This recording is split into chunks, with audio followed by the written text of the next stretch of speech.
All right, so this is the Echo ES-250. You can see it right there. It's one of their small handheld blowers, but it has the feature to become a shread-n-vac system. See right there. It says shread-n-vac. You can read that right there. So it's the Echo ES-250. It's a shread-n-vac system.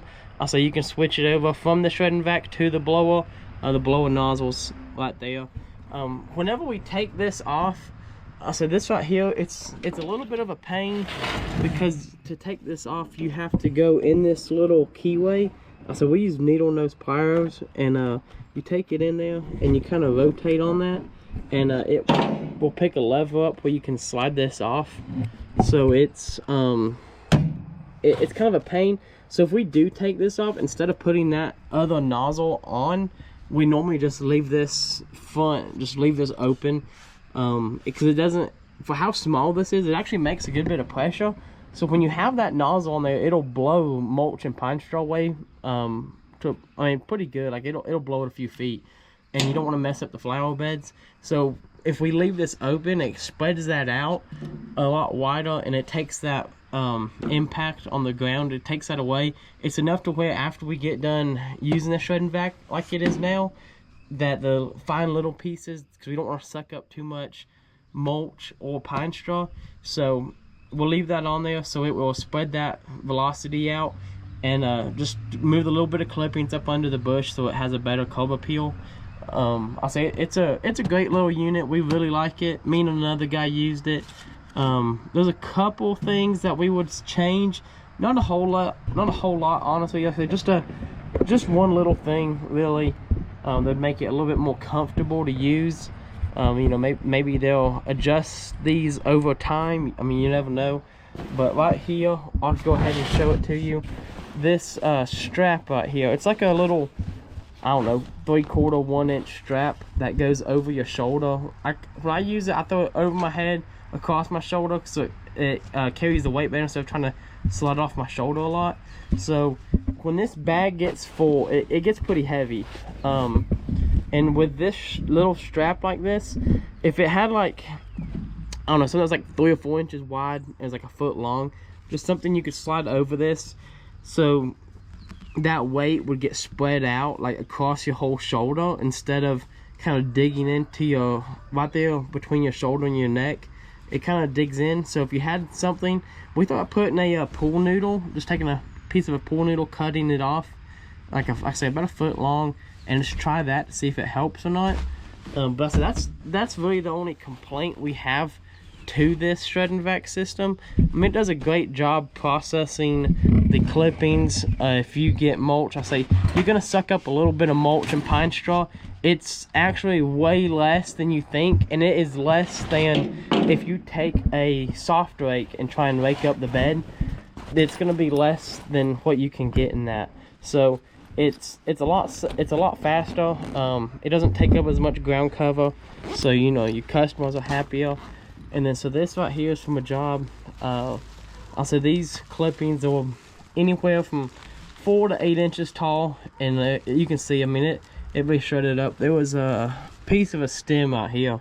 I say it wasn't just like taking the little first, you know, maybe 1 or 2 inches of the clippings off. I mean, it was taking some stalks off of this. As you can see, I mean, there's some actual woody pieces, and like I said, this would have, like, you know, it'd come up here like this, and it'd have like 10 of these clumps on it, on these hedges. There were some Buford hollies. I say this was a cypress mop, trimmed it. I mean, you know, those are like cedar trees with the big not really leaves, but the patterns on them, how they grow. It's big clusters. It had no trouble with processing that, grinding it up.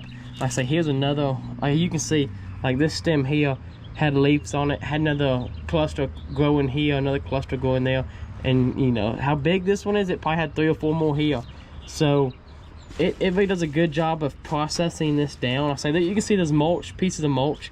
It'll grind it up if you get mulch in there. Like I say, There's some, it's not a whole lot. It's less than if you tried to rake this out by hand, and I say it's a lot faster too, so we can't complain about it at all, really.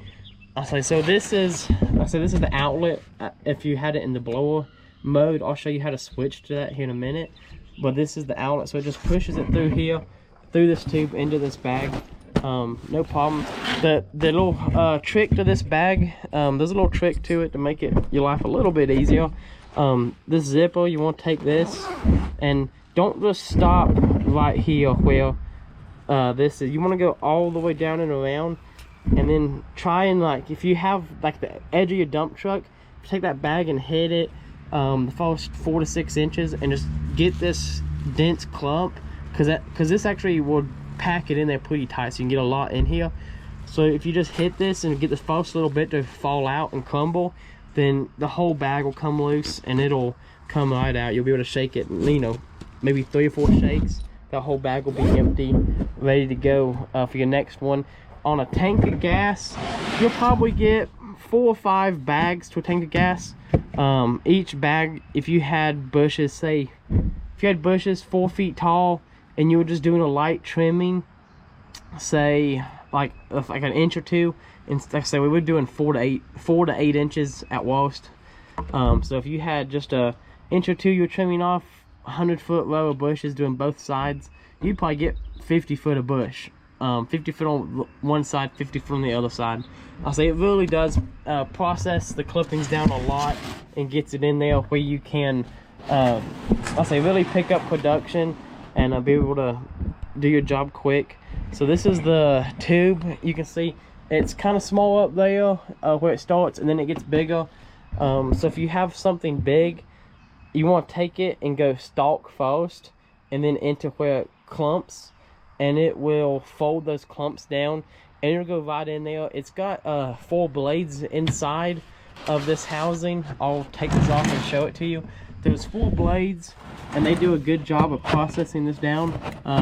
So this tube, there's a safety switch in here, so if you go to use this in blower, I'll show you what you have to do to make sure you can still use it. But this tube, to undo it, you're going to take it and twist it to the left. There is a, right here, it'll say, you know, unlock is to the left. So you'll take that and twist this, and then it'll slide right off.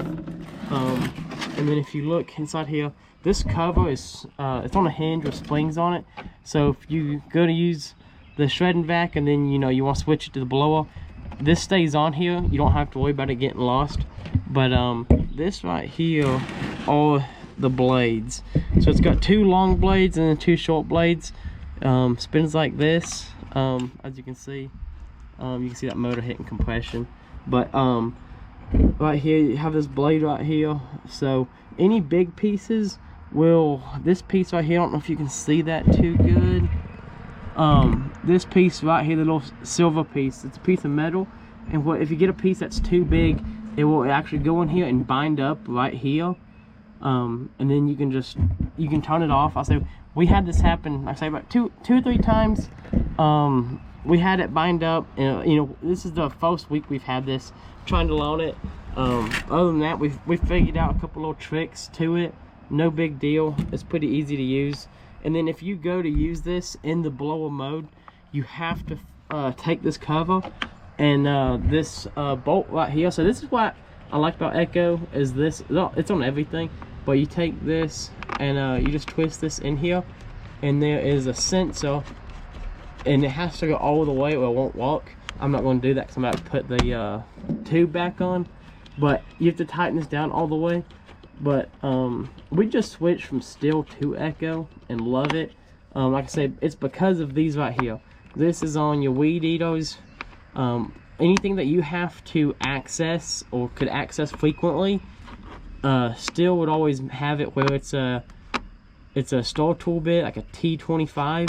And then all this stuff is just little, like I say, just little thumb screws. It's so much easier. They really make it convenient for the owner. We really like it. So even our weed eaters, so we just switched from everything being Still to everything being Echo. We think that's the way to go. It's a lot better. I'll say this tube, what you want to do, I'll show you this, is So when you go to put this back on, this is the safety switch right here, and then so there is a little groove right here because that metal tab that's inside there. So you want to put this safety switch in this first notch, not the second one. Put it in this first one, and then as you rotate this, you can see how it kind of gets shallow, and what it does is it pushes that safety switch up. So then it say if it doesn't, if you don't have this, you will not be able to run this blower, because it's a blower, you won't be able to run this without the tube in it, without having this plastic safety guard back on it. Are you confidently that this will actually handle anything you're going to put through it? I mean, it's not a wood chipper, so you ain't going to cut limbs and stick through it, but if you're doing anything trimming bushes, it's a great tool to have. Saves time, it's faster, easier to handle. You're not having to pick that big top full of clippings like we've all done before. You just take this, when the bag gets full, you just dump it. And I will show you this, I forgot to show you this right here. This bag it's not this whole assembly. This is one piece, and then the bag is a separate piece. So when you go to dump it, you have this, and you just dump it out like I showed you earlier. And then when you go to put it back in, you just get it started right here. And to make sure, if you just do like this right here and it's loose, when it's filling up, it's gonna blow right off. So what you want to do is take this, and while it's up here, make sure that you get this band where the Velcro is past that ridge right there.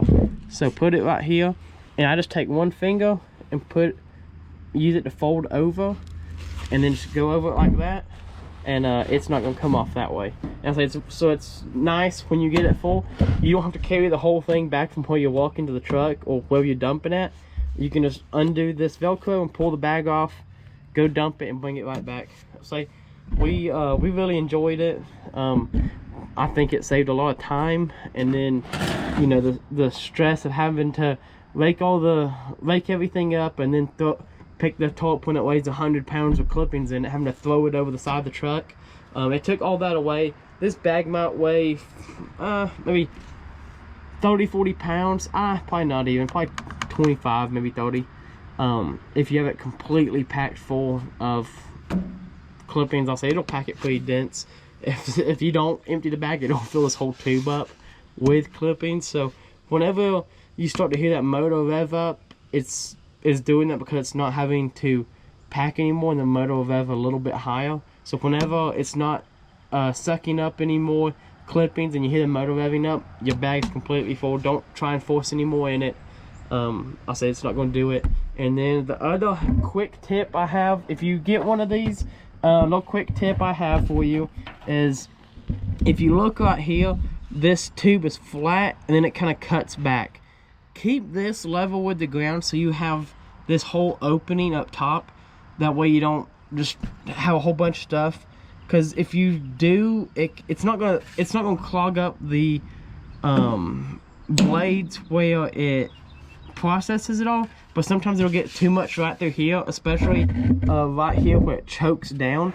And then if you do, it's no big deal. Idle it back down, just let off the trigger, and then shake it like this, and most of it will fall back out. And then if you're in a bed with mulch and you have like a big chunk of mulch and you see it go up in there, because I mean it'll pick up a lot of stuff, but it's not that bad. But if you do stick a big piece of mulch, because it's so much heavier and denser, like I said, just let off the trigger, shake this a couple times, and it'll fling that mulch right out. No big deal at all. I'll say it's a great machine to have. So say if you have any questions, feel free to reach out. You can call us, text us. Our number is mobile, so you can send us a text if you want. You can make a comment here on YouTube. You know, just reach out, Instagram, Facebook. You know, we're happy to help you wherever we can, answer whatever questions you have. So if you got anything, just feel free to reach out. Like I say, this is a great little unit. I want to say it's around 320 bucks. So nothing crazy expensive. I mean, if you're trimming bushes, the tarps now are like 20 bucks a tarp. So I mean, you're talking like 15 tarps is the same cost as the machine. I'll say it's a lot faster, so your labor is less, and then you're not going through a tarp every single day from filling it up and dragging it down to a truck, because you know you don't want to carry that tote when it's full, and so you just want to drag the truck and throw it over the side. We've all been there, we've all done it, but this is a great tool to get you away from that. You know, maybe one day we'll get one of those big Billy Goat debris loaders, and that'd be pretty cool. But until then, I say we're still a small company, nothing too crazy. But until then, this is going to help us a lot get more production done. So if you have any questions, feel free to reach out. Thanks. Have a good day.